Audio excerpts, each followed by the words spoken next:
whistle. Raya had a flap at it. And it was blocked, I think, by Calafiori. Madre mía, el escorpión defendiendo su guarida. Es buenísimo Calafiori. Arsenal have the player down while Everton are attacking. Here's McNeil. He'll fancy a go. He'll fancy the corner. Off the post. Comes back. And it's missed. Side to Eze. Eze sliding it in. Havertz goes down. The referee waves it away. And the question will be, why did Havertz go down? He was in. He goes from Everton. Raya had a flash. McNeil towards goal.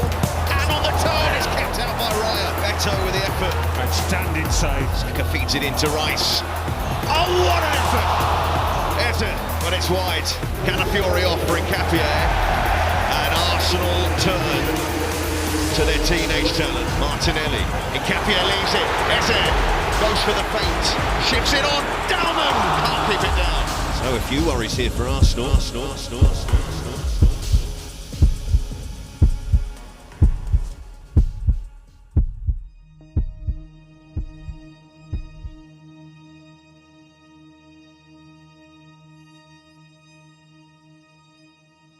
Dowman swings it in. That's not a bad ball. And Solly! Timely in the title race. Viktor Gyokeres. Gol de Gyokeres. Gol.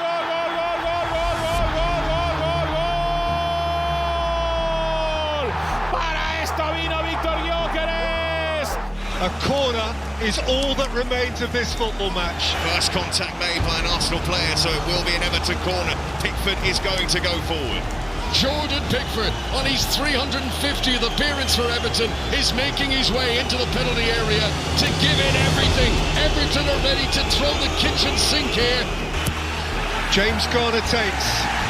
Pickford still competing for it.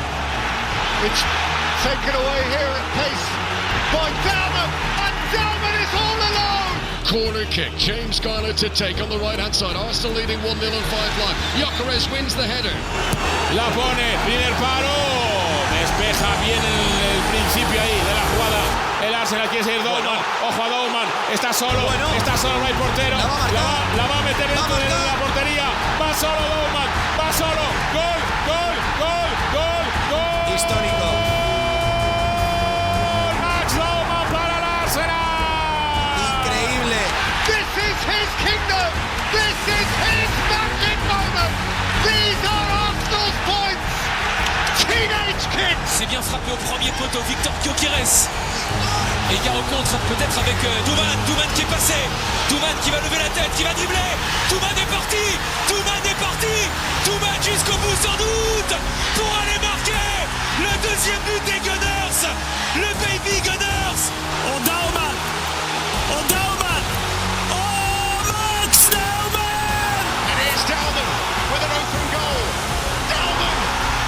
Surely the youngster is going to become the youngest Premier League goal scorer. Well, that is one of the moments of the season, perhaps the moment of the season for Max Dowman, a superstar of the future, you have to say. But his contribution today has been momentous. What a moment for him. It's then Martinelli trying to clear it away. Oh, this is going to be trouble. Dowman on the counter-attack is going to run it in. He can savour these moments. He can enjoy it. His first ever Arsenal goal wins the game for sure. As Arsenal say to Manchester City, catch us if you can. This is Arsecast Extra. Hello and welcome to another Arsecast Extra, as always, with James from Gunnerblog. James, a very goodly morning to you. A very goodly morning to you, Andrew. Whew. And goodly morning to all the listeners. Very goodly morning to all the listeners. I was thinking about, would I do the Amadeus goodly morning or the Hallelujah one, or our friend whose name I've forgotten, but he's dead now. The guy. Oh, Gilbert Gottfried.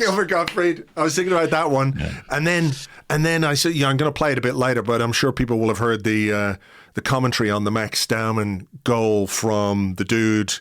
Is it Andres Cantor? Is that his name? The guy who sings. Oh, yes. And he sang sort of London calling, Dowman calling, and like it sort of scans with Goodly Morning as well, but I couldn't quite get around to making a Goodly Morning version of London Calling by The Clash. I didn't want to upset the Clash fans because they're punk and, we'd be belittling that very classic song with our trite catchphrase. But, it would have worked. It would have worked. It would have worked. The listeners can imagine it. And in some ways, that's the purest and best form of anything, right? Absolutely. Let's leave a second here. They can all just fill in the gap with their own version of Goodly Morning to London Calling. There you go. That's quite enough of that, I think. I'll tell you who it's not a Goodly Morning for, Andrew. Who's that? And that's my son, Rocky. Oh, no. Because I sat down, had some very stern words with him this morning. Bear in mind, he's 3 in a fortnight. And let me tell you, he's not getting a sniff of Premier League first team football. Not a sniff. So I've told him in no uncertain terms, he's got 13 years to make something of himself or he is out. You're out of here. Hashtag washed toddler. Yeah. Because he's not getting a look in at any Premier League club, let alone coming on and scoring in a pivotal, potentially title-deciding game. I mean, part of me thinks, he's not really putting in the hard work or the application, but I do wonder, what's the level of coaching like at home? Fair, yeah. I'm not... Could be an issue, James. You might have to look in the mirror a little bit here. That's true. Well, I just think, it was Mother's Day he's offering nothing, this guy. It was Mother's Day in the UK this weekend. And let me tell you, do you think he wrote that card? Did he fuck? Did he? He can't hold a pen. Jesus Christ. Do you think he booked the spa day? Get a grip, mate. The guy hasn't got a credit card. Oh my God. And meanwhile, Max Dowman, a mere 13 years older, is making dreams come true. All I'll say this is, Rocky, the clock is ticking. Well, look, he has a little bit of time on his side. A mere 13 years. Yeah, that's true. That's true. Hopefully, he can turn it around. He can get his act together between now and then.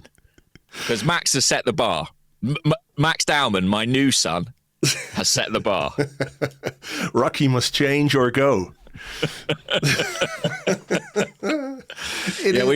Many people have adopted Max Dowman. He's got sort of 60,000 new foster parents, I think, after the other day. I mean, it was...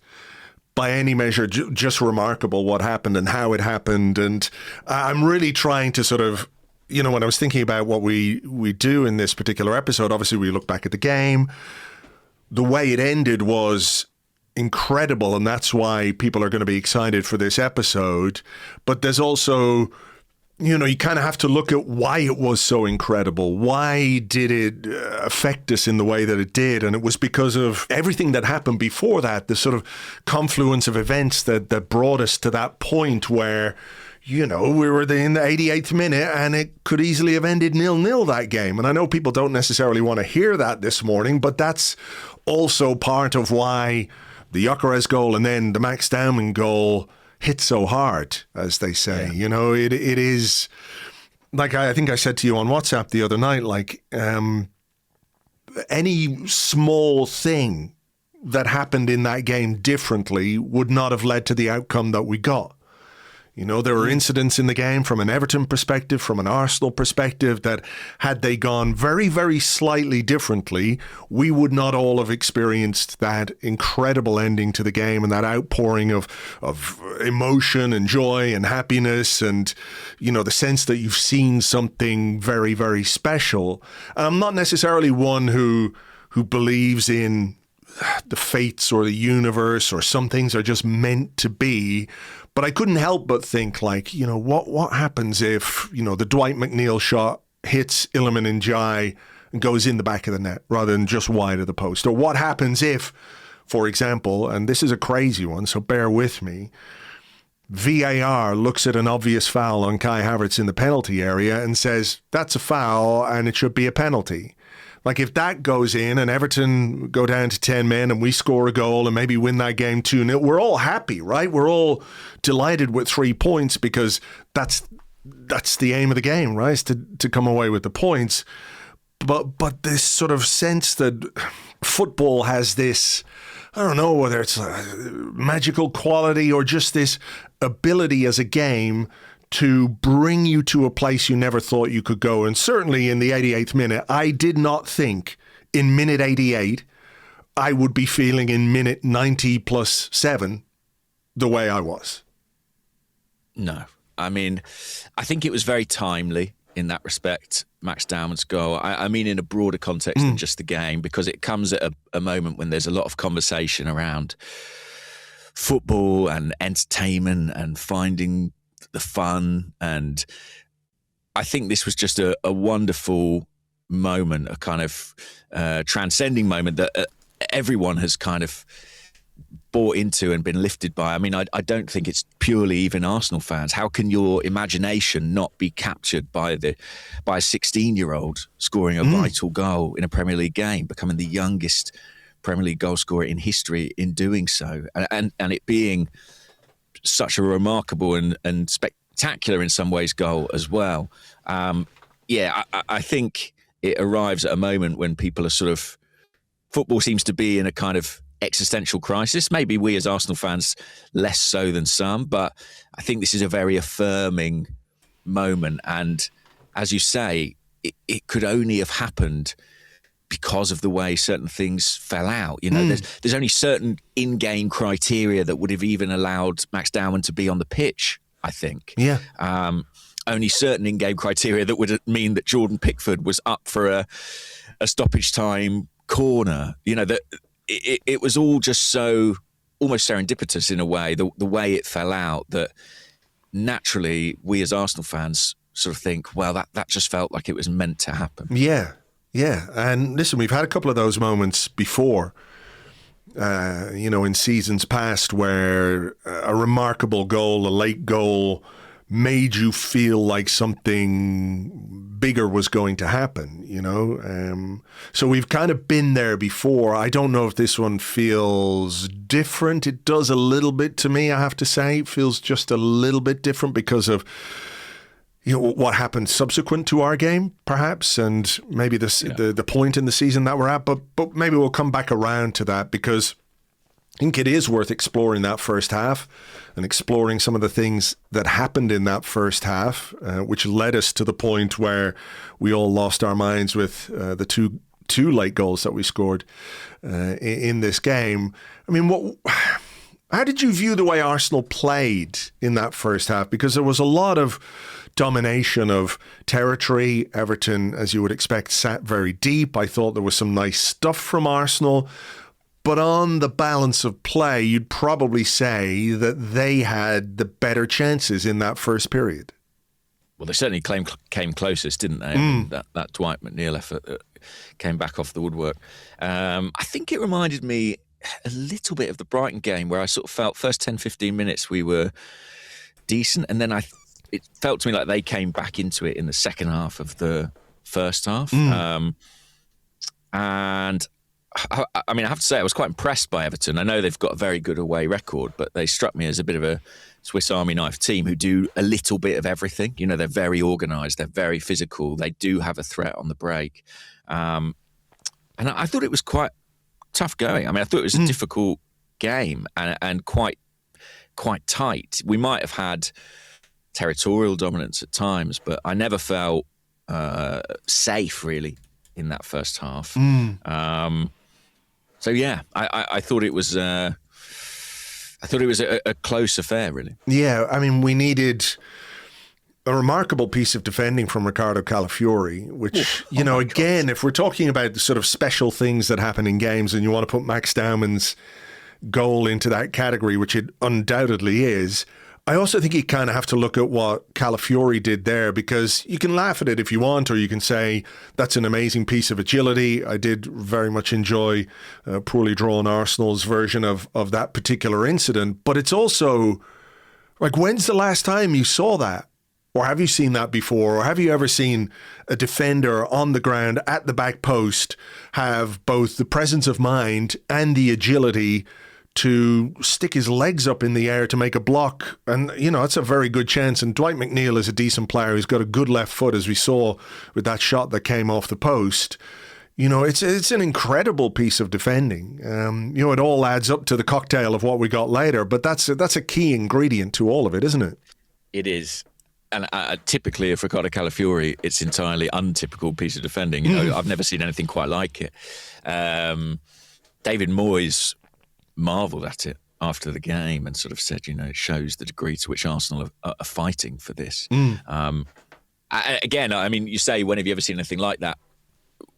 I saw Gabriel block a shot with his neck the other day. Yes, so true. Yeah. It does tell you, I think, a bit about the commitment of this group of Arsenal defenders, their absolute determination to keep the ball out of the net. But yeah, an extraordinary piece of defending. I actually couldn't. It was one of those where the ball was struck with such ferocity and then it kind of ricocheted away. I couldn't tell in real time what had happened. I thought at first maybe David Raya had made a save. I just couldn't quite keep track with the flight of the ball. When I saw it on the replay, I was pretty astonished. Riccardo Calafiori actually is he's doing the pre-match press conference today for Bayer Leverkusen for the Champions League game, and the club always sort of asked, well, what do you think he might be asked about? And I sort of said, I think he might get 10 questions about that block, to be honest with you. I think so. It's a brilliant piece of defending, and it keeps the scores level. And a couple of minutes later, there's an incident in the other penalty box where I think it's actually Saka and Eze combine. Eze plays a really good pass. It's a great pass from Eze to send Havertz in behind. He goes into the box. It's there for him to have a shot. He goes down. The referee maybe doesn't see contact or see that there's anything that might be worthy of a penalty.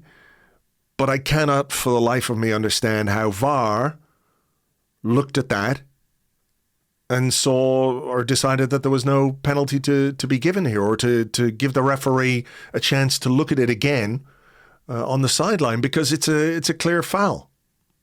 Yeah. This is a really, really bad one, I think. What troubles me is the speed with which it was reviewed. Because actually, I think there is an angle on replay, and funnily enough, I think it's pretty much the first angle that television showed, where it's not conclusive, I wouldn't say. It looks almost like Havertz has tripped over himself. And I think from the referee's perspective, I can see how he might reach that conclusion. But what's immediately evident when you look at it in the round and you see other replays is that he's very clearly just kicked, basically, in the back of his foot. And so how that check was completed within a matter of seconds just feels... I know that obviously, we want these checks to be resolved quickly, but to me that feels ridiculous, really, to look at one angle of something and just make a decision based on that. They said the start of the second half, what came out from the Premier League match centre thing was that the contact was minimal. Yeah. But honestly, I don't get it. I don't understand how standing on somebody's foot in the penalty area when he's through on goal is not a penalty, and let's say potentially a red card for Michael Keane because it's denying a goal-scoring opportunity. There's no attempt to play the ball, so he wouldn't avoid the red card in that sense. So it would have been a penalty and a red card. I don't understand this idea that, well, the contact was minimal. If you're moving at speed and somebody stands on your foot, you're going to go down. Why, for example, was the very, very, very, very minimal contact that Nick Pope made on the ball before he booted Viktor Gyokeres in the game against Newcastle? Why is that sufficient to not give a penalty when this minimal contact is not deemed sufficient for a penalty award when there's no ball in play? Don't know. I'd like to think that that they'll accept wrongdoing on this one, to say that this was a mistake, but it doesn't happen too often. I can understand the referee maybe in that moment doesn't have the best sight of it, but if you're going to have the video technology, you've got to deploy it. My criticism is not of the referee in that moment, because I think you need the VAR to see the contact properly. So my criticism is entirely of VAR, and if they will find the tiniest reason at all to disallow a goal, they'll do it. So I don't really understand why different standards apply when it comes to awarding a penalty. It just doesn't really make any sense to me, particularly as well when it's as obvious and clear cut as that. But that was a moment, I have to say, where I sort of felt, if this game doesn't go our way, is that going to be a moment we look back on and say, in a season of fine margins, is that going to be one of those moments where we go, if we'd had that penalty against Everton, that could have changed the trajectory of that game. It was really kind of weighing on me as a moment where I felt something that should have gone our way did not go our way.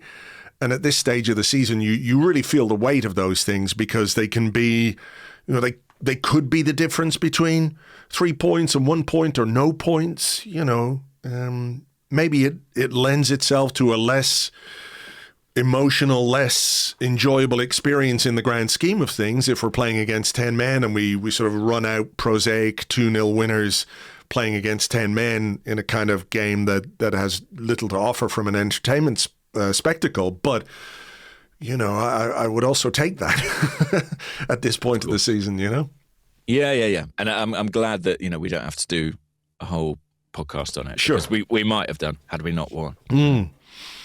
There was a change, first half change. Christian Mosquera replaced Jurrien Timber, who picked up a knock in, I think, an incident. I don't know exactly what happened. It looked like he got stood on, and he had to go off. He was replaced by Mosquera early in the second half. It was a big chance for Everton. Great save from David Raya at his near post. Really good save. Really good save. And Everton, in that first hour of the game or whatever it was, did have the better chances, definitely, as we said. And David Raya was alert when he needed to be, as has been the case, for much of the season. Mikel Arteta made some changes on the hour mark. It was Madueke and Havertz off. I mean, we didn't really talk about Madueke on the left. The team lineup, I have to say, I was kind of enthused by the lineup that we chose, with Saka and Madueke both starting, Eze in there, Havertz up front. I liked the sort of turnaround, for Mikel Arteta there, where it was something just a little bit different, a little less predictable. I don't think Madueke really worked particularly well on the left. There were a couple of moments. I did wonder if he could go outside a bit more, but he always seemed to want to come back in on his right foot, and I wondered just, not that it's the biggest deal in the world, but just, when it comes to him out on the left-hand side, should there be more of an attempt to get him to go wide on his natural left foot and maybe stretch the play a bit? Yeah, that makes sense. I mean, I didn't think he was great. I was intrigued to see it. I'm not sure he was any worse than Trossard or Martinelli have been in recent weeks, although it's not necessarily the highest bar. I mean, one thing I would say if we try this again is that I'd be curious to see him and Saka swapping a bit more, because Saka has shown a real capability of going on the outside, be that a few years ago now, but when he was playing in that kind of overlapping left-back role or left wing-back. And his game is in a little bit of a rut, maybe. And I think it might benefit him as well to have that variety. So if we do this again, I'd like to see a bit more sort of flexibility and swapping between those two.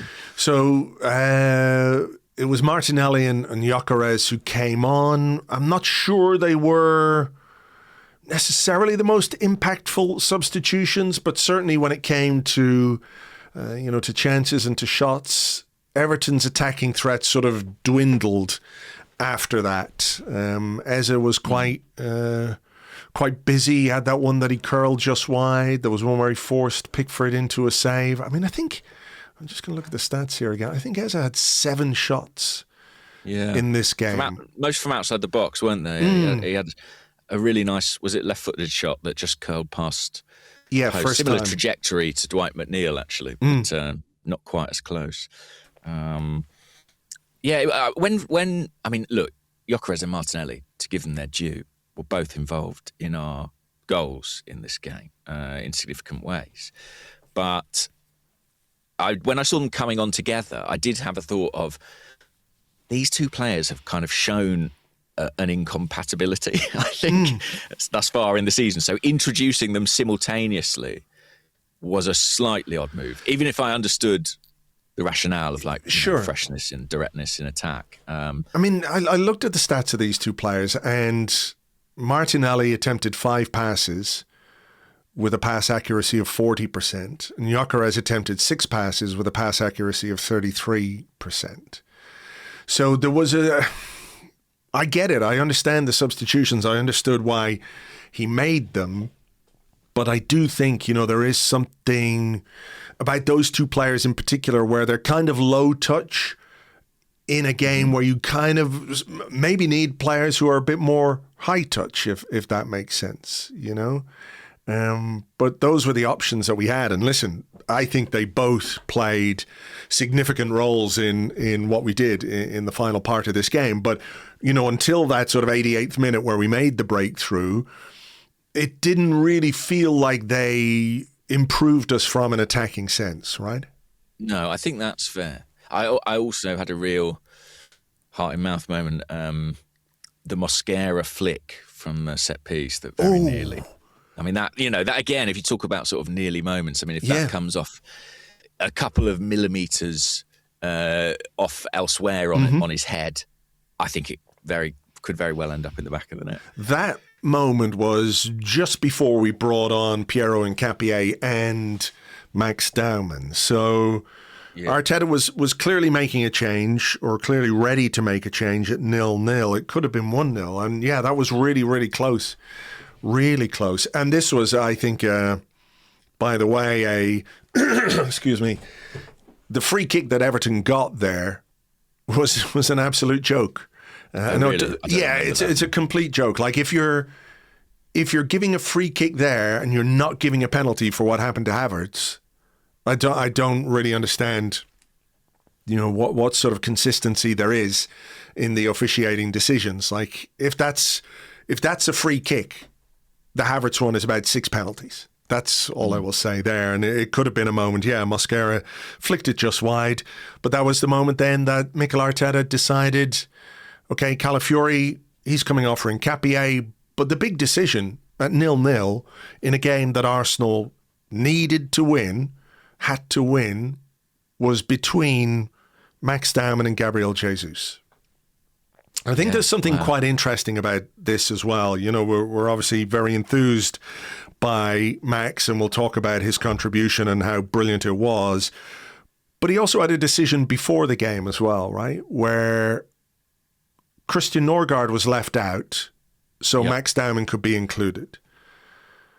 And with 15 minutes to go, Mikel Arteta looks at his bench and he's got Gabriel Jesus, Brazilian international, won the Premier League X amount of times at Manchester City, has been there, done that, at Premier League level for a long time, but he needs a goal. And he chooses a 16-year-old. And I think, he said afterwards, it was his gut feeling about Max Dowman. But I think it probably goes a bit beyond that, right? I think he may well make instinctive decisions, but I also think he's somebody who thinks very carefully about what he does and how he does it and who he asks to do it. So that initial decision to sort of leave a senior experienced midfielder out of the squad entirely so he can include a 16-year-old is one thing, but then knowing he needs a goal, knowing he needs something to get his team the 3 points, the fact that he chose Dowman over Jesus, and I know Jesus has been injured and is, diminished from the best version of Gabriel Jesus we've ever seen, I do think it says a lot about how they view Max Dowman and what he's capable of at this very young age.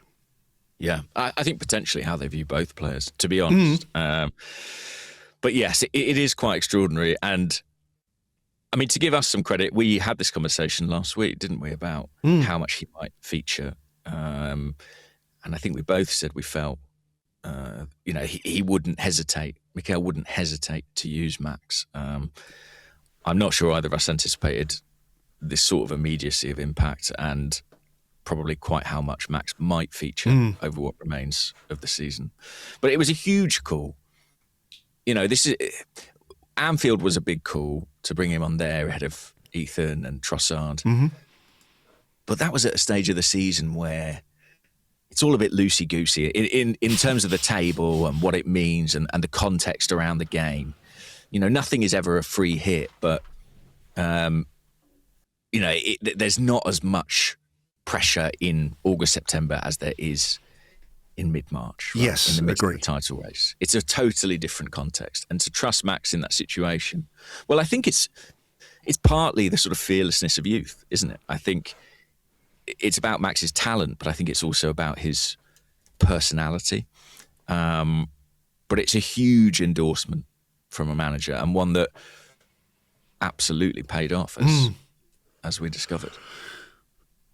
Tell me truthfully, what were you thinking in minute 88 of this game? And there were a couple of chances. I think there was an Eze one saved. Dowman had a chance set up by Eze. That was a decent chance. It was a decent chance, leaning back, and he sort of put it over the bar. And you're thinking, was that his moment? They said on TV, they said something like, Manchester City, 40 minutes to kick off. They'll be doing their warm-ups, but they'll be keeping an eye on this game. And I thought about that Manchester City dressing room, and I thought about them looking at this game 0-0, and if it had ended 0-0, how does that sort of get them up for the game that they had that evening against West Ham, knowing Arsenal have dropped points. I think we played okay. We certainly were a bit more effective from an attacking perspective. We had players who were trying to shoot. We didn't necessarily trust Jordan or test Jordan Pickford massively throughout the game. But it did have the potential to become another one of those games this season where we go, what was missing? We just didn't quite have enough to get it over the line. I can't lie. This morning, I'm absolutely, like everybody else, elated with how it ended up and particularly the manner in which the game played out. But I'd be completely dishonest if I sat here this morning and told you, I was always confident we got the goal. It was just a matter of time. That was not the case. I was really, really worried, I have to say. I was really worried at 88 minutes and this game is 0-0. And not just from our perspective, I think Everton were really, really tough to play against and made it very, very difficult for us to eventually find a breakthrough. Yeah, I'll be totally honest and say I wasn't particularly confident of us doing that. I felt Everton, I think comfortable would be an exaggeration, but they looked solid, and we weren't necessarily getting the momentum of multiple chances that you sort of feel makes a goal inevitable. I was very reminded of our game against them, I think it was the season before, December 2024. We drew 0-0 at home with Everton at the Emirates Stadium, and I was kind of having flashbacks to that. And of course, you're projecting what that might mean. You're looking at City going to West Ham, galvanised by us dropping points, closing the gap, and you start sort of scenario planning and sort of disaster planning and thinking, well, then we've got Bayer Leverkusen, we've got the Carabao Cup final. What does the picture look like a week from now? And you're right, Pickford hadn't had a ton to do. The best save he'd made in the game was actually from an offside situation from Bukayo Saka. But fortunately, he had he had one major moment still to come, which helped us out. I'm not necessarily inclined to shout at my television, but I did shout at my television when David Raya was sort of standing there with the ball at his feet. And I felt like I don't know that there's necessarily time for this kind of stuff, but I will hold my hands up and say the first goal just does not happen if David Raya doesn't do what he did in that moment where they sort of enticed Everton on. And I'm actually surprised. I think you can talk about the Pickford mistake, which I think it is. I mean, he tries to be decisive, but with those tiny arms, it's really, really difficult. What can you do? What can you do? The little T-Rex arms of his. But I think, you know, where perhaps there's not a bigger Everton mistake, but where they probably should have just sat off, they decided to press the goalkeeper. And there was a sort of slightly hairy moment where Gabriel and Raya traded passes. I think the pass back from Raya to Gabriel, I'm not saying it was almost intercepted, but it was one of those that Raya had to get exactly right. As the Everton player, I think it was Barry at that point, decided to press. But what it did was open up the pitch for Gabriel to play a crossfield ball. When he was shaping to hit it, I was like going, oh God, he's just going to lump it into the opposition half. But actually, it's a really, really good crossfield pass to Christian Mosquera. Mosquera and Dowman, you know, combine on the right-hand side. Everton get a tackle in.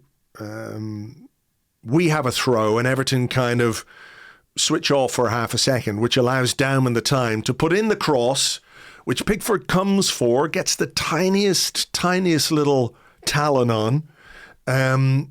It drops down, hits Piero Nkapie in the Mickey, and falls perfectly for Viktor Gyokeres to make it 1-0. Yeah. Oh boy. I mean, not the cleanest goal you'll ever score in your life. Probably the easiest finish Gyokeres will ever have in his life. But who gives a fuck at that point of the game? You know, this is where, you know, we talk about split-second things being the difference at Premier League level. And this is what I'm talking about with the throw-in where Everton just let Dowman have the ball. Pickford misjudging it by, half a second, split second. And Gyokeres, right place at the right time. That's exactly where you want your centre forward. And it's 1-0. Absolutely. And actually, I think that throw-in moment is massive. I think Everton do switch off for half a second, and Max steps off, finds some space. In the season of the long throw, this was a great advert for a quick throw. You know, that sort of alacrity, that speed of thought was the difference. And it's a brilliant ball from Max because as much as it is a Pickford error, it tempts him out, doesn't it? It shows him enough that he's like, I can get there. He forgets briefly how tiny those arms truly are. And yeah, Nkapie is there at the back post. Martinelli's in the mix as well, comes to Gyokeres. And to be honest, Andrew, I mean, I can't remember exactly what the stats that you read out about his all-round game were. You know, half a dozen passes, you know, 33%. Yeah, right, exactly. I don't think he'll give two hoots about that. I don't. After this game, no.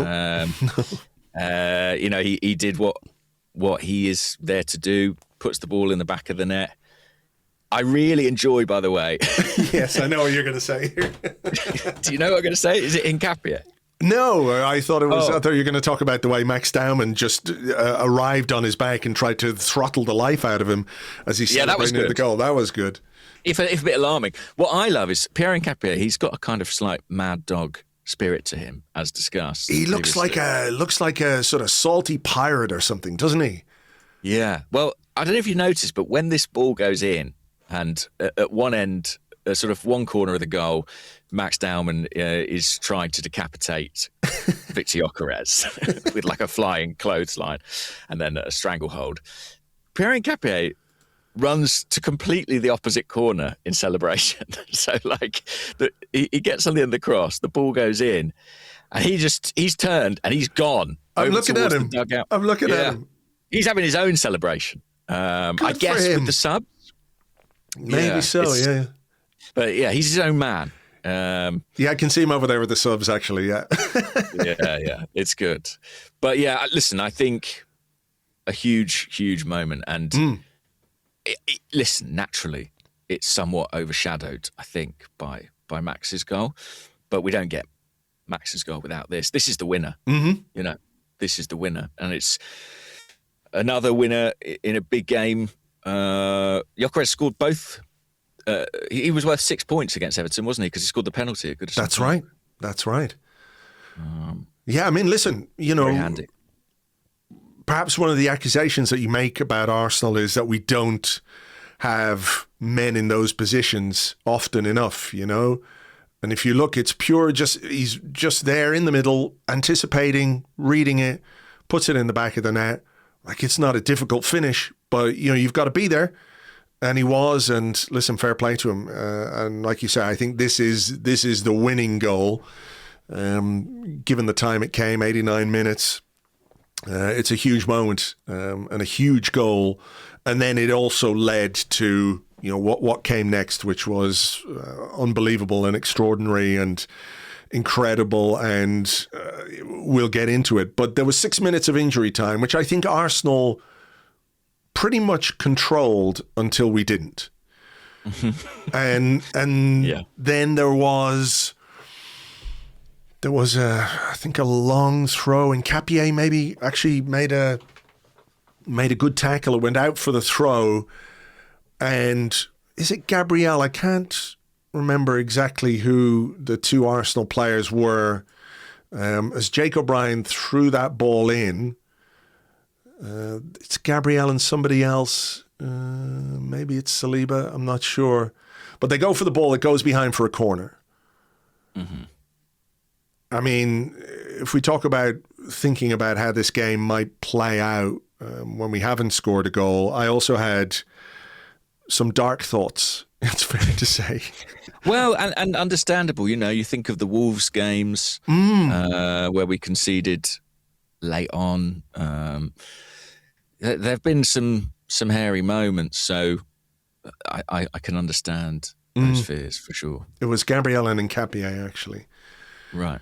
So the corner is set up for James Garner to take a right-footed, out-swinging corner, which I was glad of, because the in-swinging corners that most teams take at this point are much more scary than an out-swinging corner. Credit, again, I think, to Viktor Gyokeres, who makes a really good and important header at the near post, which is kind of what we ask our centre-forward to do. So many recollections of seeing Havertz doing it and Mikel Merino doing it when he's been playing up front. So it's a role that we've asked our centre-forward to play for quite a long time, actually. But it's a big, brave, solid, important header from Gyokeres, which sees the ball go up in the air. Martinelli heads it on.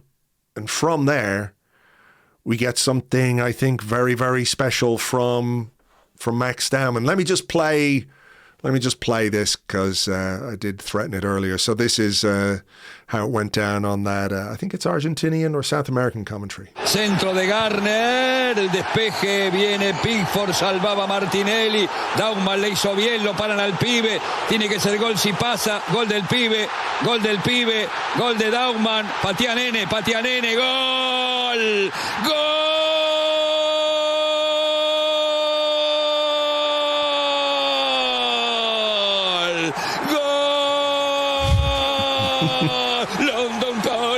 London Calling, porque el Arsenal quiere ganar.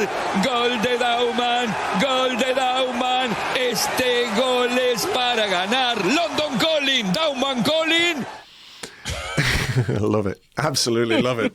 But, I mean, I think there's a sense maybe that, it's easy to just roll the ball into an empty net because the goalkeeper's not there, and it's sort of like a formality that you go and score when the ball is clear. Like, do you remember the one we scored when Emi Martinez went up against Aston Villa in that game a few seasons ago, and it was Martinelli who ran through and scored in a similar way. I think it was a Fabio Vieira pass that sent him through. But I think what's extraordinary about this is Dowman's reaction time. He heads the ball down. He goes beyond Mikalenko, who's a very experienced Premier League and international player. I will say, if I was an Everton fan, I would be a bit unhappy that he didn't just drag Dowman down, just take him down. But maybe he was thinking, like, do I want to be known as the guy who strangled a child on a football pitch? I do wonder if that was part of it. Like, I wonder if that was Viktor Gyokeres going through.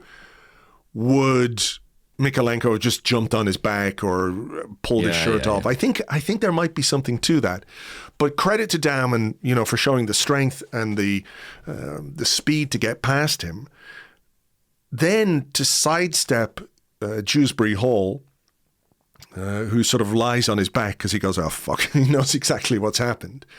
And then to take the ball forward and roll it into the net. From the time he heads it down, there are just 4 touches. He covers, about 70 yards? And he makes it look so simple, and it's anything but simple. Particularly for a 16-year-old boy.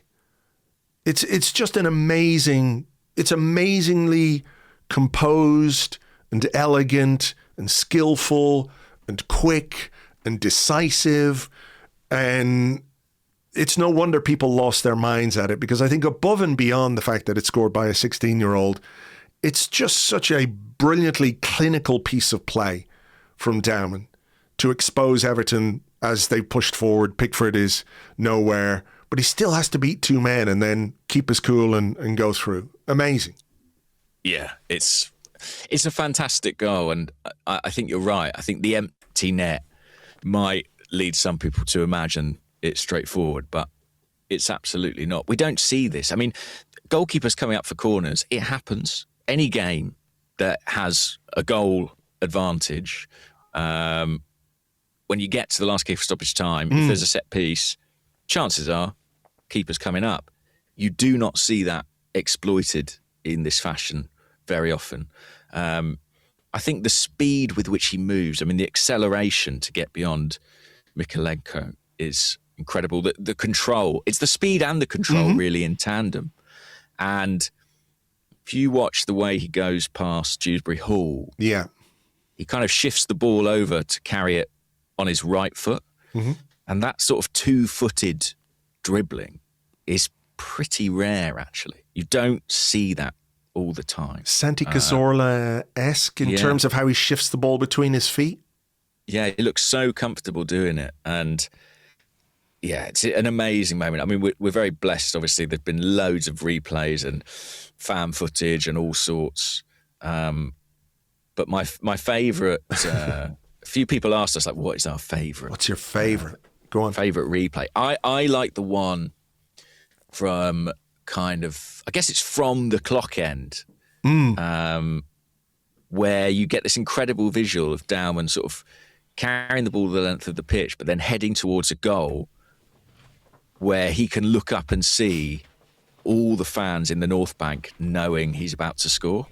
And it's this incredible thing of seeing people kind of almost celebrating before the ball is over the line and then it going up a level. There's even the big flag in the clock end, and you can see the steward or whoever it is kind of grabbing the flag in anticipation, sort of sensing this is about to happen. And I love that, to be honest, from all the angles where you can see like the guys on the bench almost encroaching onto the pitch because they recognise what's about to unfold. It is amazing. And there's that sort of, you can see when he goes past Dewsbury Hall, that one where it's from behind the Everton goal, and the Arsenal players, I think it's Saliba and Gabriel are at the back with their hands in the air, already celebrating the goal. Rice is there. Can we talk about Martinelli for a second? Because I think Martinelli is there to sort of see if he can get a pass first, because he's got the pace, but also he recognises that Dowman is capable of scoring that goal and realises that Everton defenders are chasing, and sort of steps across to slow the chase by whichever Everton defender that is. I really like that from Martinelli. But then when he goes past Dewsbury Hall, there's this like cheer that everyone knows he's going to score a goal here. But there's still that moment as people are cheering and cheering and cheering and cheering. There's still that moment just before he puts the ball in the net where it sort of almost dies down. And then the explosion goes for the goal itself, which is just the audio of it. Sky Sports put out a compilation of like all the angles that they have from the cameras in the ground, which is amazing to watch. And there's some brilliant reactions, you know, the bench. Yeah, I mean, Arteta running over, like the weirdest thing happened in this game. Like it was so extraordinary and remarkable that somebody has caught Mikel Arteta kind of gurning. I've never seen a bad picture of Mikel Arteta. This is how crazy it was that he's sort of got this like twisted face on him as he's celebrating the goal, you know, running to the staff, the subs running down, Dowman booting the corner flag. Just incredible, you know, when like 8 minutes before you're sitting there biting your nails, anxious, worried about, oh God, if we drop points here and Man City win, are we going to get hauled back? And then just a few minutes later to feel like you're kind of on top of the world is unbelievable. I think it really is only football that can do that to you. Yeah, and huge emotion and catharsis in that moment. I also really love, by the way, one other detail from the many replays. Jordan Pickford, as the ball is kind of cleared from the penalty area, I think he initially thinks Mikalenko's going to win it. So he feints to like stay up in the Arsenal box. And then there's just a horrible moment for him when Dowman just sort of zips past Mikalenko where he suddenly realises, oh no, he's got to try and get back. I think there's also a bit where when the ball is bouncing at Martinelli, his sort of goalkeeper instincts kick in. He goes, oh, really? I think he's thinking about like, oh, can I handle this ball here? But realizes obviously that he can't. I mean, it's the whole thing was extraordinary, absolutely extraordinary. And you talk about moments in a season or all-time moments in, you know, this stadium in particular. It just felt like, as you say, catharsis, a big release. I mean, the Gyokeres goal was hugely important, but this was maybe the sort of moment that makes you think, actually, you know, if I thought things weren't going our way with that Havertz penalty, maybe this is the moment where it feels like they really are, or it's lined up for us. And you don't get this stuff by accident, though. You know, you've got to work for it. And clearly what Max Dowman did in that moment, you know, what the Arsenal players did in that moment, you know, Gyokeres making that header near post, Martinelli heading it on, Dowman doing what he did. I mean, it's just crazy, isn't it? Yeah. And look, obviously we hope this is a title-winning season, and all title-winning seasons have their kind of milestone, iconic matches and moments. And I think absolutely this will be one if we get over the line. And I think as well, it's just a beautiful story of a guy from a family of Arsenal fans, 16 years old, going out onto a pitch in a big game, delivering a goal of that brilliance, of that magnitude, in front of his home supporters, with his family in the crowd. I mean, it's exactly the kind of stuff, you know, we want to win, but we want to dream as well. And I guess maybe the accusation has been at times that this is an Arsenal team that, for all its excellence, like does it inspire dreams in that way? Well, this moment absolutely did, and absolutely will. I don't know how many replays I've watched. I don't know how many times I've seen the goals and watched it all back again. Like it was one of those where it was kind of hard to sleep on Saturday night. You know, you're just so, not wound up, but, you know, so excited by what you've witnessed. I mean, I wonder did Max Dowman sleep? I mean, surely not. Surely not. No. Yeah, I just can't imagine the adrenaline, and wow, what a moment for him. And you know, I think as well, I mean, look, if Max never kicks another ball for Arsenal, like this moment will live forever. You know, we still talk about Federico Makeda for Manchester United. Do we? I don't know what happened to him after that. I don't know that we do, to be honest. Okay, I don't okay, talk but about you know, him. he has a place in this kind of annals of Premier League history, you know.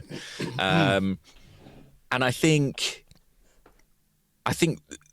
we also suspect or are led to believe by people we trust that what we witnessed is the arrival of a potential star. You know, there is this hope that that this is just the beginning for Max, and again, that's incredibly exciting. Yeah.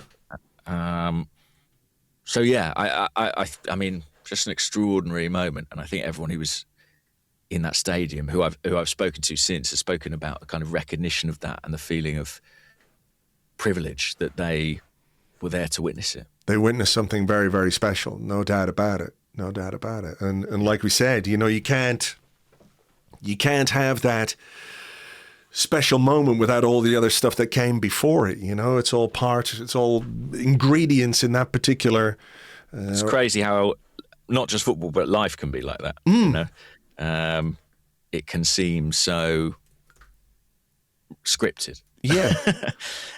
and even like the Premier League record, I don't know if you saw this, but Max becomes the youngest player to score in the Premier League by a fair distance. But the player he beat, whose record he's taken, is James Vaughan. And Mikel Arteta played in that game for Everton. And this came against Everton. Blimey. Weird, isn't it? I mean, David Moyes was the manager of Everton when Wayne Rooney, at 16 years of age, scored that goal against Arsenal that announced him to the world. Oh, yeah? Yeah. So, I mean, that kind of... And I remember that very clearly. Was that... What year was that in? Was that... Oh, would have been 2003 or 2? I can't remember exactly.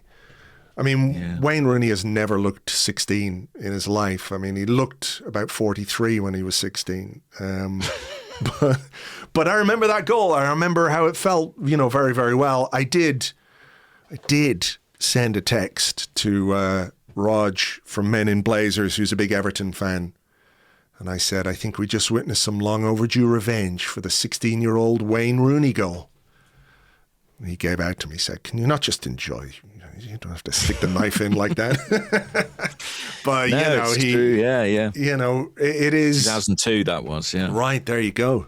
I mean, Wayne Rooney smacking it past David Seaman in the Arsenal goal that day. So, you know, there are so many strands to all of this, really, aren't there? And, you know, the way... I mean, how do you think what happened on Saturday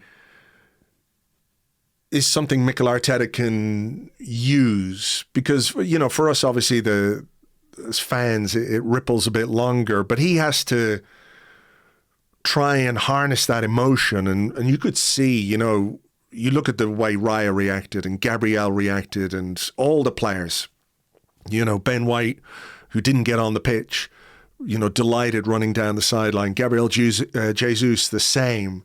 You know, this sort of outpouring of emotion wasn't just, okay, 16-year-old scores a goal to seal a game. There was something a bit more to it, something a bit more special about it. But from the manager's perspective, there's a big game tomorrow night and there's a cup final on Sunday. So he's got to kind of get these guys and take them out of that highly emotional state and sort of get them refocused again. I mean, it's got to be something he can use, though, as well, in a really positive way, right? Yeah, I think it'll be less about taking them out of it and more about channeling it, because that catharsis that we felt, those players felt that too in that moment. I think it lifted a weight from them. And this is our last Premier League game for quite some time, I think I'm right in saying. Crazy. Because obviously we go into the international break. And we have to look at the sort of context of what it did to the Premier League table. I mean, temporarily we had a 10-point lead in mid-March. And I think even the most cautious of Arsenal fans would say that is an incredibly strong position to be in. I know City obviously clawed a point back against West Ham. I mean, as soon as we scored that goal, as soon as the game was over, I thought, I think City are going to drop points. And I mean, I did. Simply because I felt like it felt like a big blow to them. For it to go in the space of 5 minutes from, you know, an opportunity to narrow the gap to what would it have been, to 4 points, I think, if we'd drawn, or 5 points, and then suddenly it's 10. That's a huge swing. It's a huge swing. I absolutely had zero faith in West Ham getting anything out of that game, I will say. And fair play to anybody who followed up watching the Arsenal game and what it, I won't say what it put us through, but certainly we had to endure a bit before we got the enjoyable part, right? Anyone who then was able to sit through Man City having about 50 chances against West Ham, my hat is off to you. I took a glass of wine upstairs and I was playing PlayStation for a bit, and then my phone started buzzing and I was like, ooh, what's going on here? But I completely ignored what was going on at Man City. So the fact that they dropped points on top of us winning them late, I mean, it just felt massive, absolutely massive. Yeah, and we talk about fine margins or are things going our way. I mean, I watched not the entirety of these games, but the last 5 minutes of City's games against Forest and West Ham. And against Forest, in the dying seconds, they have a shot virtually cleared off the line. Yeah. Against West Ham, Mark Gehi scoops it over the bar from about 6 yards out. And, that's 4 points there in those moments. And I feel, I know we didn't get the Havertz penalty in this game. I feel, and it's not to say we haven't earned it, it's not to say we haven't absolutely done all the right things, but that if you are to win a league, you do need certain margins to go in your favour. And I feel that right now they are for us. And that's, fantastic. You've got to go with it when it happens. You've got to back it up and you've got to deliver.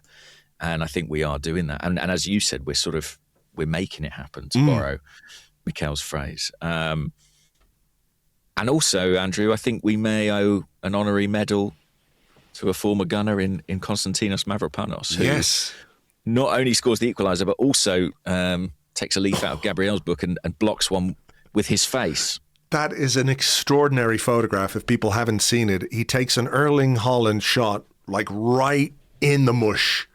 And the ball, the picture is the photographer has taken it right at the moment where the ball is squashing into Mavropanos' face. I mean, the ball looks like half a ball because the rest of it is just... Yeah. My conclusion is he's got an exceptionally hard face, I think, based on that. But well, he used his hard face / head to nod home a very important equaliser for West Ham in that game. So listen, if we do get it over the line, if we do win the title, I mean, the very least they could do is send him a carriage clock or something like that. If not a Premier League winner's medal, they could make a gesture, no? Yeah, massive from him. Massive for us. A brilliant weekend. Sadly, Liverpool couldn't do their bloody job yesterday, but fuck's sake, can't count on those guys. Listen, the other stuff is sort of not irrelevant, but it's all bonus. It's all bonus stuff. We just want the all the prizes and the trophies. And if there's a bonus, if there's some icing on the cake, okay.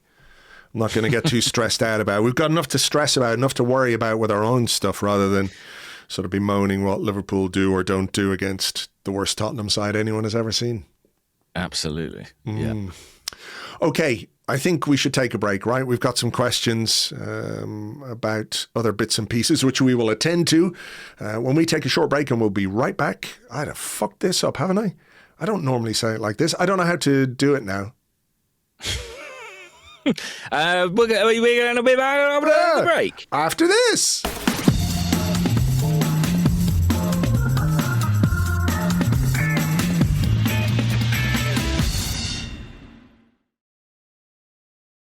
Welcome back to the Arsecast Extra. This is part 2 of the show where we answer the questions that you sent to us on Blue Sky at gunnerblog.bsky.social and at arseblog.com. Also on the Arseblog Discord chat server, which you get access to if you are an Arseblog member on Patreon. As we said, though, James, busy week. St. Patrick's Day tomorrow. So yes, it is. Tomorrow. And a birthday, by the way, of a listener, Rory McGrath. Happy 70th birthday to him. 70. Good number. Happy birthday. It could be a good year for a big birthday. Yes. I'm 40 later this year. Right. Those round number birthdays. Exactly Yeah. right. The parade is my party. Okay, I'm there. If it happens. You don't like parties, though. I remember you saying that before. Historically. Yeah. But I might make a break from that. Might make a break and invite 250,000 people to your birthday party. Yeah. If you're going to do it, go big. I think that's fair. Anyway, happy birthday in advance to you, and happy birthday to Rory McGrath, and thank you for listening. Do you have a question about tomorrow night? I do. It's from K-Dale on the Discord. And they say, with Max's contribution this weekend and his fearlessness, could you see a way he starts against Leverkusen? Personally, I think Noni blew cold this weekend. Eze was half decent, but maybe riding the Dowman wave might be a good idea from Mikel. He was asked in his press conference afterwards, wasn't he, is Max now going to be starting games? And he said, calma. I think he will be very cautious and sensible with Max Dowman. I think there is a role to play, certainly, when he comes off the bench and has that kind of an impact. You know, this is a young guy who unquestionably will play more between now and the end of the season. I don't really see him starting tomorrow, though. I think it's probably a bit too much to ask. I think there is, you know, an interesting aspect of management here, isn't there? You know, we all recognize the talent, we all recognize Max's fearlessness and all that kind of stuff, but I think there's also a need maybe to try and keep expectations in check, you know? Like, don't let the hype get out of control, but make sure that you harness his talent in the best possible way. I think we know from previous experience, Mikel Arteta will be maybe a bit more cautious with Max Dowman than people might like. Mm-hmm. Do you think? I think, yeah. Well, I think it depends if he needs him or not. Yeah. Like, I can foresee a circumstance. I don't think he'll start against Leverkusen. Let's put it like that. And if the game state doesn't demand it, I could foresee a situation where he doesn't get on. I think it's entirely possible, and maybe it wouldn't be the worst thing in a way. But I think if we need him, and we need a difference maker, after what he delivered at the weekend, you know, I think Mikel will go to that well again. It is an interesting balance, isn't it, between hype and excitement and responsibility and care. And it's something that we, as supporters, and particularly people like you and I, who sort of are talking and write about Max, will have to kind of manage, I think, in this very, very early stage of his career. I think that's right, though. You know, we are, you know, we're talking about what a 16-year-old did on a football pitch and talking about it in kind of hushed, reverent terms because it was so incredible. And, you know, he's sort of living a dream that anyone listening to this would have had when they were 16 years of age, right? But I think there is also a responsibility to recognize that, you know, he is still a boy. He is in a very, very... not unique, but, you know, for him to be where he is at that age is not normal. I think that's what Arteta said as well afterwards on his Sky interview. He said what Max does is not normal for a 16-year-old. So I think there is a need to recognize that and to sort of be appropriate in certain moments when we talk about him and when we what we ask of him as well, right? Because I think there is a sort of fearlessness of youth element to how he plays, and you hope that he never loses that. But you also have a responsibility to manage a career. You also have a responsibility to manage a young man physically, because at 16, you know, he's not small, but he's certainly not physically fully developed by any means. And I think there is an element of that as well, you know, that you don't want to put too many demands on a 16-year-old body, because it can come back to haunt a player. You know, certain players who start very early have seen their careers end relatively early in comparison with some other players, right, who don't maybe make their breakthrough until a later point in their life. So yeah, there are all of those things to think about. Yeah, I mean, funnily enough, I you know, in touch with Max has a very different path. But I was thinking about James Vaughan, who Max took that Premier League record from. I mean, he had terrible injuries quite early in his career and was effectively out of the pro game by about 32. Had a real sort of journeyman career around championship level. I don't think anything is guaranteed, however extraordinary the talent may be. And I think we've just got to enjoy this moment for Max, really. And yeah, what will be, will be. But I still, I thought last week he'd play a part between now and the end of the season. I think he already has done. I think there's probably more to come from him. But I think Mikel will manage it responsibly. And I think part of that will be protecting him from starting too many games. But do you have any other sort of major thoughts on the team for tomorrow? I mean, I think it will be pretty strong. I wonder, will it be Gyokeres rather than Havertz up front? Or it depends if Trossard is back as well. Nkapie maybe. Nkapie could come in. I mean, Timber is a doubt, obviously. I've got questions about that, actually, about that substitution. So do I. Go on, if you want to go ahead. Well, Tola said, good morning, gents. I think you'll find it's goodly morning, Tola. Does Mosquera coming on for Timber ahead of White signal Arteta's view of who the better right-back is? Or would you posit a different reason for the change? I hadn't even considered White would not be Timber's replacement. But he now appears to have fallen further down the right-back pecking order. There were other questions. Daniel Constable, goodly morning, gents. There's going to be a lot of happy questions, so I'm going to ask if you think Ben White is just being protected to be able to sell him in the summer. There was another one from Wise Mark Clark. Can you explain the lack of football Ben White is getting? I worry he has a very serious injury, a la Tomiyasu. The other concern, it's a major fallout or breakdown in communication with management. I mean, I don't know.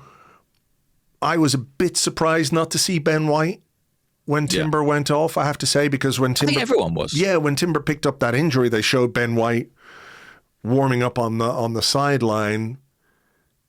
The generous way of looking at it is maybe they don't think Ben White has 60 minutes of football in him. Like maybe he was a 20, 30-minute sub because of the injuries or the fitness issues that he has. But I also think maybe there is a little bit of a passing of the torch here, or Arteta just feels that Mosquera is more match fit and has played a bit more. I was surprised though, and I was a little bit sad. I know it was a great day and everything else. But I was a bit sad not to see Ben White come on, because I do think it says something about where things have gone for him and where they might go in the future. That's sort of if they're both fully fit and they're both fully ready, I think that's a no-brainer of a sub, right? Timber goes off, Ben White comes on. Look at the quality that he displayed for us for a long, long time. But for whatever reason, Mikel Arteta doesn't quite trust in Ben White anymore. And I think I've said it before, I don't think it's anything to do with the quality of Ben White as a footballer or the quality of Ben White's character or what he's willing to do for the team. So the only thing I can think of is that there is something physical that has pushed him further down Mikel Arteta's pecking order. Yeah, I mean, one thing I wondered in the moment was, could it be height? Everton are massive and they're a real threat in set pieces. I was like, is he favouring Mosquera's height here? I mean, I suppose Njai as well on the left-hand side, he poses a very particular challenge, and maybe if there were concerns over White's fitness or body, the sort of sprinting style that's required against somebody like that who's going to run at you time and time again, maybe that wasn't the right matchup. But overall, bigger picture, that change does sort of play into my hunch that Ben White, he might be in his last season at Arsenal. Yeah. I think there's a decent chance of that, and because he's a player who, if he is fit, absolutely has the quality to be playing regularly in this league. 100%. 100%. So we'll see what he does then with the team. And listen, Tuesday to Sunday means there's probably more of an inclination to go strong, and it is a game that's in the balance against a team who were good last week. Arsenal weren't particularly good away from home, but Leverkusen were also decent and made it difficult for us. And did they just beat Bayern Munich at the weekend? Did I dream that, or is that real? I don't know. Let's have a look. I'm pretty sure they did. Right. With 10 men, maybe? Or no, Bayern Munich had 10 men. It was a draw. 1-1. It was a draw, okay. I think I'm right in saying 1-1, yes. Luis Diaz, equaliser. But yeah, they dominated the game. That's for sure. Right. So yeah, that Bayern tells down you. to 10 though, right. Bayern were down to 10 men. I don't know. It doesn't fucking matter. Let's have a look. I think what we can say. It's going to be tough. It's going to be tough. Oh yes, Diaz was sent off in the last 10 minutes, having equalised. Okay. Bayern actually ended with 9 men. Nicholas Jackson was sent off before half time. Okay. So you can spin that any way you want, really. They failed to beat 9-man Bayern Munich, is one reading. That's certainly how it would be played if it was an Arsenal game that went like that, yeah. But, Patrick Schick started the game, so he wasn't quite fully fit to play against Arsenal. You'd imagine he will be fit in this one. That gives them a bit of a conundrum, really, because I thought Kofane was really good. He was, actually. He gave Timber or Saliba and Gabriel some problems, for sure. Yeah, just skimming through the team. Palacios started on the bench and came on, so maybe a bit of a rest for him. Nothing else particularly of note. So yeah, we shall see. It's very intriguingly poised, and we'll have to be good to beat Leverkusen there. Yeah, for sure. A decent team. Okay, on the Discord, Just W. Bennett says, although he hasn't scored or assisted again in the league since his now trademark performance against Spurs, I felt like Eze has shown improvement, at least in his presence during recent games. How confident are you of a spring burst like the one he's had for Palace in the past? Yeah, it was an interesting performance from Eze. I mean, I think he had moments. Did you say he had 6 shots? 7. 7. I mean, that's a lot for any player in any game. And I think it's encouraging that we're getting him into those spaces and that he's got the confidence to take those moments on. That left foot one that went just past the post would have been a really beautiful goal, and it wasn't far off at all. I mean, I see him retaining his place certainly for the remainder of the week. I think he'll play. I think he'll start both games. Yeah. I think even if Martin Odegaard gets back, I'm not sure he'll get back into the starting lineup. Do we know whether or not he might be back, Odegaard, for Sunday? I don't know if it'll happen for tomorrow. And if he is back, or if we do get him back as an option off the bench for Sunday, do we run the risk then of him being called up to the interlull for those games? Yeah. And is there a danger? Well, there's 2 sides to it, I suppose. There might be like a danger that we've brought him back for a final, he's not quite ready, goes away with Norway and hurts himself again. Or you could look at the international break as an opportunity for a player who hasn't played a great deal in the last little while to get some competitive minutes. I presume Norway are just playing some friendlies, are they? Good question. Yeah, I think so. Yeah. So it might be a case that you use that international break to get some minutes into Martin Odegaard. Yeah, they're playing the Netherlands and Switzerland. So potentially against Jurrien Timber and potentially against Granit Xhaka. So, well, I don't think you're going to be able to persuade Martin Odegaard to miss a cup final if he's got a chance of being there. I mean, he wasn't here in 2020 when we won the FA Cup. Pierre-Emerick Aubameyang was captain that day. We had Dani Ceballos in our midfield in the final. So he's not won anything beyond, the Community Shield as Arsenal captain, and ostensibly it will be him lifting the trophy if we do it and if he's there. So I think that game will have been a target for him over the last few weeks. The latest I heard was a conversation I had about a week ago where I was told he should be fine for that. But that's old information, so you don't know how someone's rehab has progressed since that point. You'd imagine he'll just be absolutely desperate to be involved. Sure. And I think if that comes with the unfortunate reality of him having to go away on international duty, I think Arsenal will have to live with that. His international manager actually spoke about his injury, didn't he? A week or so ago. And I think intimated that he didn't regard it as too serious, that he'd miss a few weeks, but should be fine. But yeah, he'll be gutted, I would say, if he misses Wembley. Yeah, for sure. As captain of the club and, a player who's given a lot to this football club over the last number of years, even if this season has been a very difficult one for him, will give Mikel Arteta some decisions to make about his bench, wouldn't it? Definitely. Definitely. He's already having to make those. We spoke about Norgard being left out. Sure. If we get more players back, that's going to become even more complicated. Yeah, I mean, Timber out then might make room, but, Trossard wasn't there. He might be back as well. So, yeah, he'll have some serious thinking to do. With Mosquera coming on ahead of White, could we see somebody like Ben White drop off the substitutes bench? I don't think that's beyond the realms of a possibility. No, I guess not.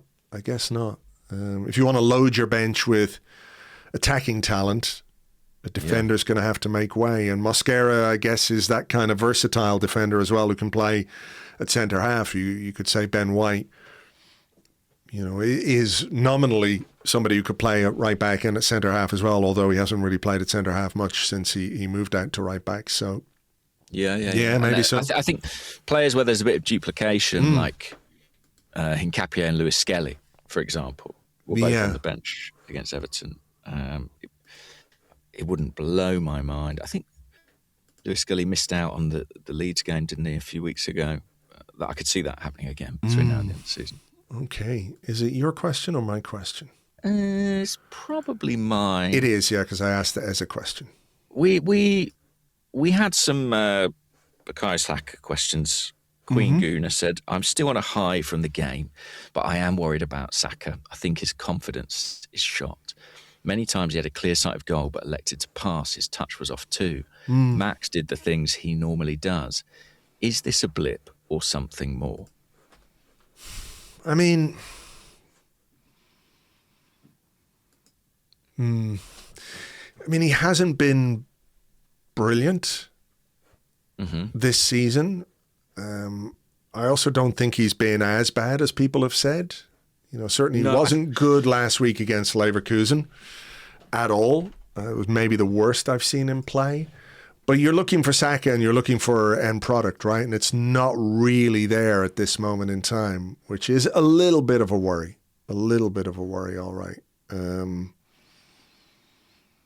But I don't know. He's neither really getting the goals or the assists right at this moment. Even with the set piece delivery, it's not paying dividends as it has previously. Sure. I thought Mikel handled the whole Saka substitution really well, by the way. The way he spoke about it ahead of the Everton game. I wasn't there, but obviously I watched the press conference later, and I thought he framed it perfectly in terms of his continued admiration for Saka as a player, and just the idea that even your best players can have an off night. Yeah. And he certainly did against Leverkusen, and I think it was absolutely the right thing to take him off. Bigger picture, I am a little worried. Is that okay to admit that? Yeah, I think that's fine. It is. I'm also a bit worried. Yeah. But, I also think, maybe there's just because he set the expectations so high, that when he falls below that and coming off the back of that big injury he had as well, you can't help but worry a little bit, right? Yeah, and look, there is some important context to offer. We spoke about Martin Odegaard. I don't think any player misses Martin Odegaard more than Bukayo Saka. When you think about their understanding, their relationship on the pitch, it was absolutely integral to everything Saka did. Now, it's his responsibility to form new partnerships with Jurriën Timber, with Eze, with whoever else it might be. But I do think that has hurt him. There is obviously a major surgery to consider last year. And that's the bit that sort of niggles at me and worries me a little. I also have to say that none of our attackers, it remains the case that none of our attackers are having stellar seasons. I mean, I don't know if you've observed this, but I've seen a lot of talk this weekend about Bruno Fernandes as a potential footballer of the year. And I just think, isn't that interesting? I mean, Arsenal are so dominant domestically. And frankly, I think what we've done domestically probably warrants one of our players being recognised as Footballer of the Year. But it's interesting that you have to sort of look to Manchester United, a team who've actually had a really odd season that's put together a run of form now, but until Amorim went, were a bit of a mess. To find kind of attacking talent who is performing at a really elite level. I mean, there just isn't tons of it around in the league. I think that's true. I think that is true. And you know, Mikel has kind of bemoaned the man-to-man marking that we're seeing, and maybe that is one of the consequences. It's interesting. I would love to see. I think we need Saka to raise his level if we're to, really push on in say the Champions League. I think we're going to need him. So I hope he can find some form. Well, yeah, maybe we can address this next Monday after the Bukayo Saka winner in the Carabao Cup final. So that would certainly change the complexion. That would change the complexion. I thought these were a couple of interesting ones. This one a bit tongue-in-cheek from Sell Tickle My Arsenal on the Discord. The only question is, will Mikel Arteta ever put his jacket on again? But I also like this one from Rayman. He said, can we take a second to revel in that moment when Mikel went full primal mode, shouting at the referee after he made a shit call for the 20th time? I've genuinely never seen him look like that. He was seriously wired up, and I honestly loved every second of it. And I did want to ask you about this, because what I thought was quite noticeable about Mikel Arteta on the sideline, apart from expressing his frustration, I think this was that one was when Eze used his body to block off an Everton player about 84, 85 minutes into the game, and Everton got a free kick in their half and he went absolutely ballistic. I think that's what it was. But what I noticed was that he was primarily sending really positive vibes onto the pitch as much as possible. Like he tried to be a really positive presence on the sideline. Sometimes you can see him get really frustrated, hands on the head, a chance gets missed and he's like, no. But, every time something happened in this game, whether it was Max Dowman shooting over or Eze shooting wide or Eze forcing Pickford into a save, there was this sort of, oh no, it didn't quite go in, but immediately sort of, come on, clapping the players for the endeavour and that kind of stuff. I thought that was really noticeable about Arteta on the sideline the other day. And he is, as we know, a very animated presence there anyway, but that stood out to me a bit more than normal. Yeah, and I really enjoyed the Clark Kent Superman moment where he took the coat off. It's him. He is him. Yeah, I think he absolutely knew how big this was. I mean, look, it's an obvious thing to say. They're all big games at this point, but I think he knew the difference between 3 and 1 points out of this one was massive. And he was determined for Arsenal to get over the line. I mean, he was very encouraging to the players. He was very encouraging to the crowd as well, from what I could, turning around and engaging with them. And I think that's something to say, actually. A stadium that has been criticised at times for being tense or nervy. There seemed to be a very positive atmosphere and a sort of real determination to kind of support the team through that difficult end period of the game. There was a guy, the guy on Discord or on Blue Sky who sent us a question. He said, absolute limbs in the clock end. I hoisted my mate aloft and waved him like a euphoric flag. That's from Oliver Adams, oliveradams.bsky.social. So if people are picking up their mates and waving them like flags, incredible going on there. Superhuman feats of strength. Yeah. Like those mums who can turn over cars to save trapped children. Incredible. But I saw this question actually, which came from Peter Hinchcliffe, named, of course, in honour of our Ecuadorian left back. And I wondered what you made of it. He said, the team were once considered too emotional to win the title. I feel that the team overcompensated this season and became too cold and businesslike. The Dowman goal had me out of my seat and running around the house for the first time this season. It seems as though Arteta and the rest of the bench had the same release of emotion, which I haven't seen in quite some time. Will the effect of this emotional dam bursting re-energise the squad and bring back the fun of a title race? I know exactly where he's coming from there. Mm-hmm. But I don't think the lack of fun is a deliberate thing per se, you know? Mm-hmm. I do think it's something we've talked about over the last number of weeks about how difficult it is to win games in the Premier League and how tight it's been and the expectations and the fear and all of those things that we've talked about are kind of what makes the experience, you know, what it has been. I just don't think we've had moments like this season. The only other one I can think of is maybe Gabriel at St. James's Park, the late winner there. And they were certainly very emotional then. Maybe the Martinelli equaliser against Man City earlier in the season. But there haven't really, like the last minute stuff this season has generally gone against us, not for us. Mm-hmm. That's generally because we've been in front. Yeah. Yeah, I mean, but not far enough in front, you know? No.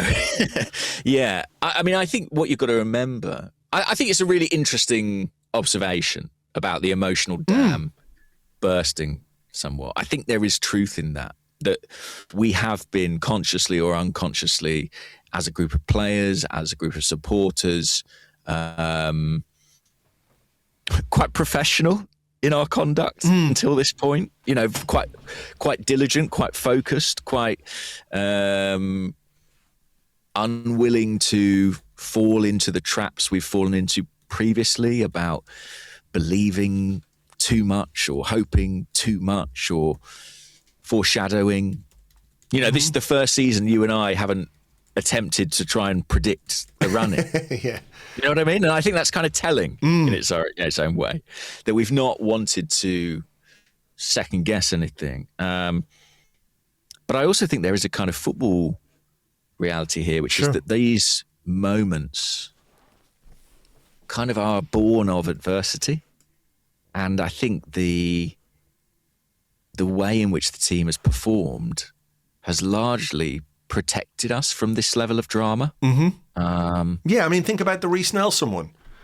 Exactly. That's what I had in my mind. 2-0 down, and then we brought it back to win 3-2. This team, you know, touch wood, hasn't been 2-0 down too often, if at all, you know. So it is part of that. But I like we talked about earlier on, if it is something that Mikel Arteta can channel, that emotional release, like, you know, the moment felt bigger than 16-year-old Max Dowman scoring a goal, didn't it? You know, yeah, that's what I experienced and you experienced, and I think what the players on the pitch experienced, that moment they knew was more significant than just a really talented kid who they all like and who's been part of the first team squad this season, scoring his first goal and becoming, you know, making history by becoming the youngest ever goal scorer in the Premier League. You know, they would have been delighted for him with that on its own. if it had been the third goal in a 3-0 win that was scored in the 75th minute, it's not the same reaction. Their happiness for him would have been exactly the same, but because of how it came about in this game and what it meant and the fact that it secured points, I mean, I think that's another aspect of it, is that very often this season we've had these games that we've won by a single goal, and we haven't had that late goal that sort of seals the points in a way which provides you with relief on top of the celebration. Yeah, and I think it's been a more of a sort of steady march towards our destination, although, you know, we've certainly had our unsteady moments, than a kind of roller coaster ride.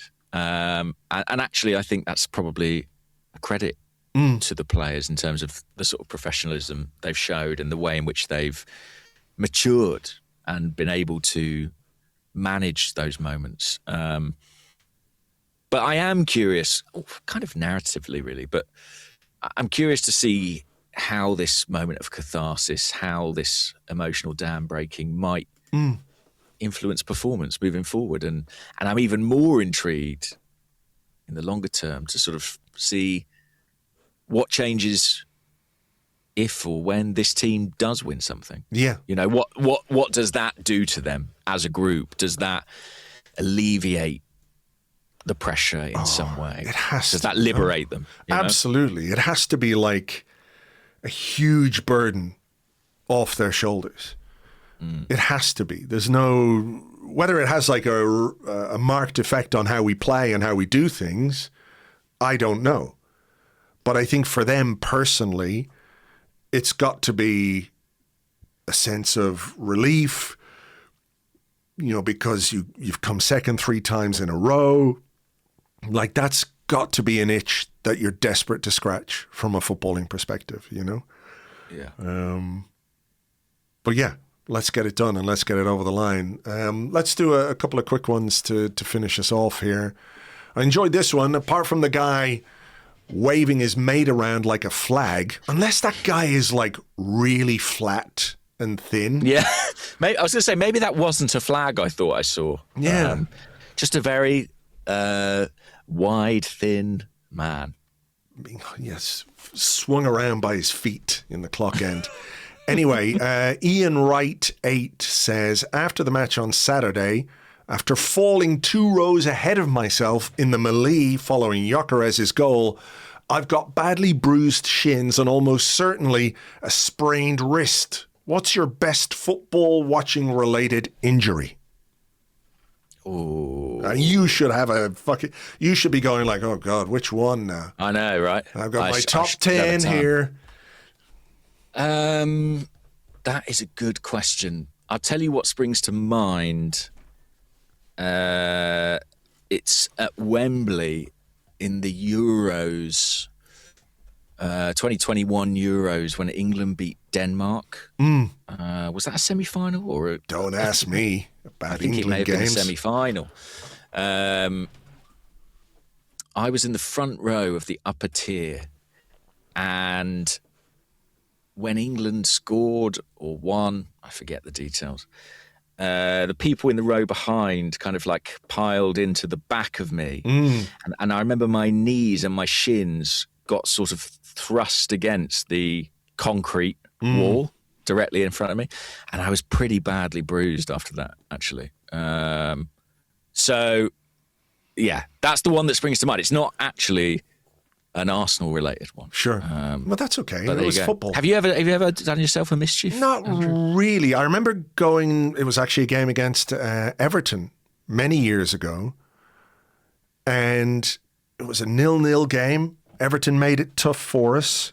And Robin van Persie scored a goal in the second half. Really good goal, actually, for a 1-0 win. And I was there sitting beside our friend Esso, who you know. Ah, yes. He picked me up when that goal went in, and I'm pretty sure he cracked a couple of ribs in doing so, or at least bruised my ribs. But that, you know, he can live with that because it's a celebration. The other one that sprung to mind was I remember going to a game with my brother going to an Arsenal-Liverpool game. I think it was the one where Aaron Ramsey scored a really nice kind of volley over the goalkeeper. Oh, yeah. Remember that one? So we're out after the game somewhere. I think it was the... listen, there are people out there who will know more about the toilets in bars on Upper Street than I do, but I'm almost certain, in a good way, I'm almost certain it was the King's Head on Upper Street. Is that the one that has a bit of a theatre in it? Yeah, it's a theatre. And the toilets are downstairs, right? Probably, yeah, I think so. Anyway, whichever pub it was that had the toilets downstairs, I opened the door, took a step, but didn't put my foot on a step. I put my foot on fresh air and went all the way to the bottom without touching anything. And honestly, to this day, I have no idea how I didn't break every bone in my body. I just sort of landed there and then got up and went, whew, that was lucky. So that could have been. It's you take risks. Where my season ticket is in the North Bank, I'm on an aisle. I'm the seat on an aisle. And frequently, if we score, I will descend the stairs.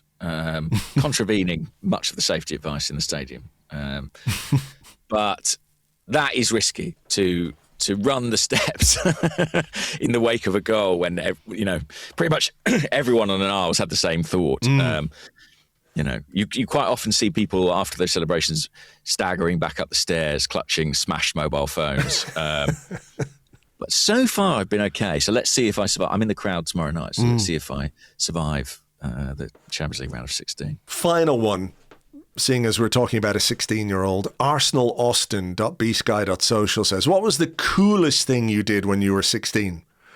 I blew off my friend's eyebrows playing with a can of gasoline and ate 2 pounds of mozzarella sticks in one sitting. Wow. I wonder if that's what Max did on his day off on Sunday. Well, I don't think I was doing many cool things at 16. I've got to level with you guys. You'll be shocked to hear. I'm not sure that was my coolest era. It was mainly Warhammer and Championship Manager. I'm not sure either of those qualify.